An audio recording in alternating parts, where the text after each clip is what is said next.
हारून के दो पुत्रों की मृत्यु के बाद, जिनकी मृत्यु प्रभु के सामने बलि चढ़ाते समय हो गई थी, प्रभु ने मूसा से कहा, अपने भाई हारून से कहो कि वो किसी भी समय पवित्र स्थान के अंतरपट के भीतर मंजूषा के छादन फलक के पास न जाया करे, नहीं तो उसकी मृत्यु हो जाएगी।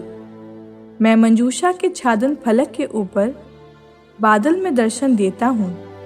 हारून पवित्र स्थान में तभी प्रवेश करे जब वो प्रायश्चित बलि के रूप में एक बछड़ा चढ़ाता है और होम बलि के रूप में एक मेढ़ा। वो छालटी का कुर्ता और छालटी का जांघिया पहन ले, कमर में छालटी की पट्टी बांध ले और छालटी की पगड़ी बांधे। वे पवित्र वस्तुएं हैं, वो उन्हें पहनने के पहले स्नान करे। वो इज़राइली समुदाय से प्रायश्चित के लिए 2 बकरे और होम बलि के लिए एक मेढ़ा ले ले। हारून पहले अपने लिए और अपने वंश के लिए प्रायश्चित के रूप में एक बछड़ा चढ़ाए।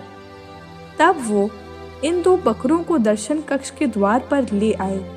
फिर हारून इन 2 बकरों पर चिट्ठियां डाले, एक चिट्ठी प्रभु के लिए और एक चिट्ठी अजाजेल के लिए।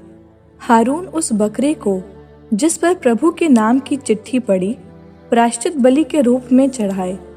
फिर उस बकरे को जिस पर अजाजेल के नाम की चिट्ठी पड़ी प्रायश्चित बलि के रूप में जीवित ही प्रभु के सामने प्रस्तुत किया जाए।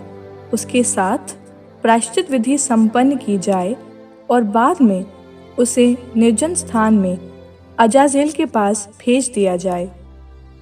हारून अपने लिए और अपने वंश के लिए प्रायश्चित बलि के रूप में बछड़ा चढ़ाए और उसका वध करे।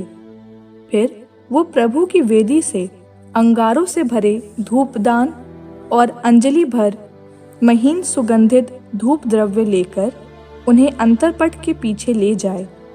वो प्रभु के सामने धूप द्रव्य अंगारों पर रखे, जिससे धुआं विधान की मंजूषा का छादन फलक ढक ले, नहीं तो उसकी मृत्यु हो जाएगी। अंत में वो उस बछड़े के रक्त में अपनी उंगली डुबोकर उसे छादन फलक के सामने के भाग पर 7 बार छिड़के। इसके बाद वो समुदाय के लिए प्रायश्चित बलि के बकरे का वध करे। वो उसका रक्त अंतरपट के भीतर ले जाए और बछड़े के रक्त की तरह उसे छादन फलक के सामने और ऊपर छिड़के। इसी प्रकार इज़राइलियों के अपराधों और उनके सब प्रकार के पापों की अशुद्धता के कारण वो परम पवित्र स्थान की प्रायश्चित विधि संपन्न करेगा और इसी प्रकार वो दर्शन कक्ष की भी प्रायश्चित विधि संपन्न करेगा, जो उनकी अशुद्धता के होते हुए भी उनके बीच रहता है। जब हारून उसका प्रायश्चित करने परम पवित्र स्थान में प्रवेश करे, तो वो जब तक बाहर नहीं आए तब तक कोई व्यक्ति दर्शन कक्ष में प्रवेश नहीं करे। इस प्रकार वो अपने और अपने घर के सब लोगों तथा सारे इज़राइली समुदाय के लिए प्रायश्चित करे। इसके बाद वो प्रभु के सामने की वेदी के पास प्रायश्चित विधि संपन्न करे। वो उस बछड़े और उस बकरे का रक्त वेदी के 4 सींगों पर लगाए और अपनी उंगली से 7 बार वेदी पर रक्त छिड़के।